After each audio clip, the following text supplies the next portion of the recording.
Aquarius 25, a butterfly with the right wing more perfectly formed. This indicates imbalance, imperfection.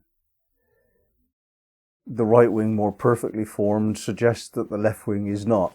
And it also suggests that other butterflies are not like us, and we're unique. And everything is unique in nature. No two snowflakes are alike, we're taught, and yet they don't talk about it very much, the snowflakes, but we do. We really get into the differences that distinguish us from other people. And it is exactly this which is the cause of so much emotionality in our lives.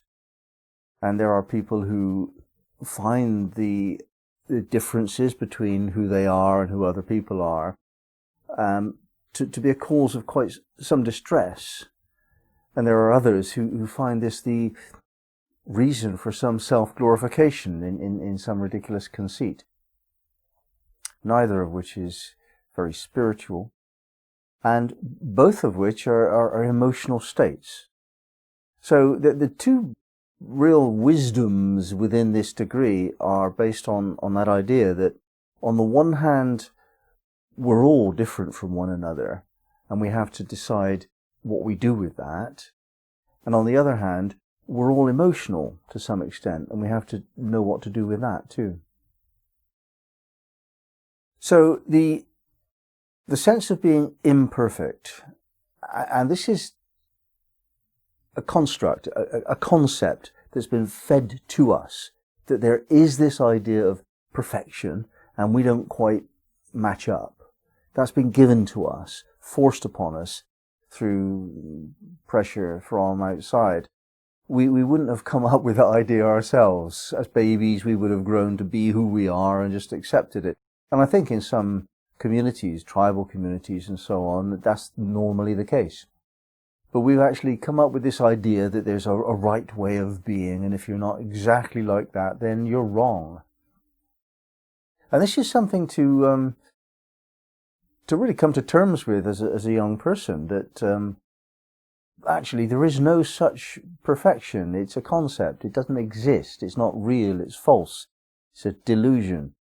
So the idea that we've got of comparing ourselves to what's right and being wrong if we don't match up has to be looked at very carefully indeed. Because if we don't actually examine this, we get sucked into the idea that not being the same as everyone else is a fault that cannot be corrected within us. Now the reverse is actually probably closer to the truth, that it is exactly because we have distinguishing features that make us unique, that gives us the impetus, the motivation, the oomph to become who we are based on that idiosyncrasy. The things that make us different are the very things that make us powerful in our particular way, but only when we turn around this perceived imperfection and fault into the very opposite, the source of our power. This is the test of this degree. Can you do that? Can you actually turn around your apparent inadequacies and make them your resources? Can you do that? How do you do that? How can we actually go against society's requirement that we perceive ourselves as imperfect and less than them, on the one hand, with this sense that we have of loving our own particular idiosyncrasies? Who we are is only who we are because we're different from other people, and to love that and to be empowered by that. How do we make that shift? That's what this degree is discussing. So we go back to this other question of emotionality, and there's a very subtle understanding to be gained here, which is that emotions take the form of opposites. For every exhilaration, there is a despondency, and so on. That's how we actually polarize emotions into their opposites, by looking for differences. And as soon as you push in one direction, the echo is certain. It's two sides of the same coin. So every emotional state that we get into is an expression of one side of a polarity.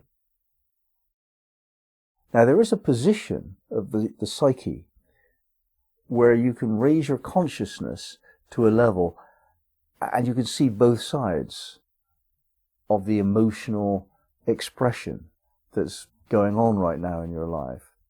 So, to get to that state, it usually takes meditative techniques.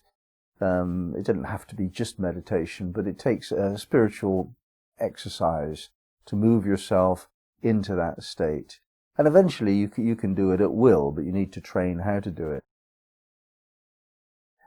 Philosophy helps, and that's a springboard to the spiritual realization, but you really do need to do the exercise to get this down. It's quite a subtle wisdom. So let's say, for example, you're feeling angry, and you don't get lost in that anger, you just examine it. And you examine it first with the question, what's the other side of anger? What is the polar opposite of anger? And you work it out that's hurt, actually. Hurt and anger are polar opposites. And typically, if somebody does something to you, your response is inward, I'm hurt, or outward, whoa, I'm angry. That's how you respond to somebody who's attacking you or hurting you. So hurt and anger are two polar opposites. Now, can you move consciousness to a higher level where you can see what I've just explained? You can just look at yourself as being either able to express anger or hurt. And if you can move to that position, above it all, above the emotional duality of the situation, then you get to choose. You can descend back into everyday interaction with people on the normal level. And if you do, you have to come down on one side or the other. Because that's how it is. When you're in an emotional state, you have to express it one way or another. So will you express it outwardly, in this case as anger, or inwardly as hurt? And if you do express emotionality, you're going to be able to choose between those two things. You're going to choose whether to be victim or persecutor in that particular example. Because anger is against someone. You're forcing yourself against someone with anger. Hurt is allowing yourself to be impacted by someone. It's self-pitying. So neither of those two seem okay, do they? The recommendation, therefore, is to move yourself into the third position, the higher position, the position of soul consciousness, actually, where you notice that there is emotion going on within you, and you're inquiring into that in a researching kind of way. Oh, look, I've become emotional because of this trigger. How interesting. I could express this as anger, I could express this as hurt, or I could find it really interesting, hold poise, and eventually that bubbling feeling of emotion will subside in the moment.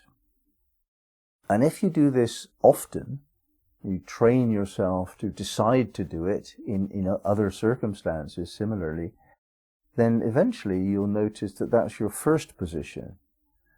So if somebody has a go at you, your first position is not hurt, nor anger.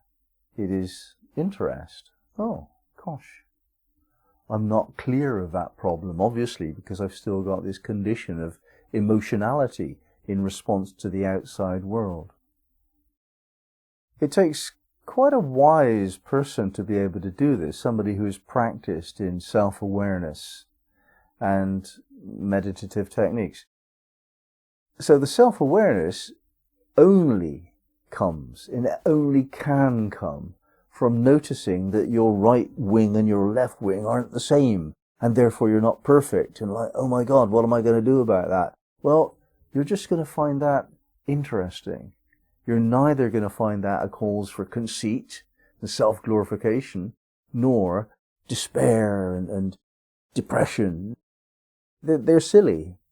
That's not helpful in any circumstance in your life, to get lost in either interpretation of why your wings aren't the same in color and size and shape. It doesn't matter to anyone but you, and it really shouldn't matter to you either. So this is an Aquarius mystery. So we're talking about the oddest of the 12 zodiac signs, the ones who like to be a bit bizarre and different from the main herd. They want to be marginal so that they can actually perceive themselves in relation to the whole group.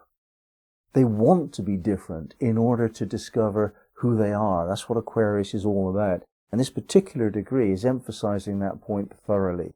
You want to be imperfect, or you can't find out the idiosyncrasies of yourself, and therefore you can't learn this skill of jumping up against higher than emotionality, and to turn emotionality into spiritual wisdom.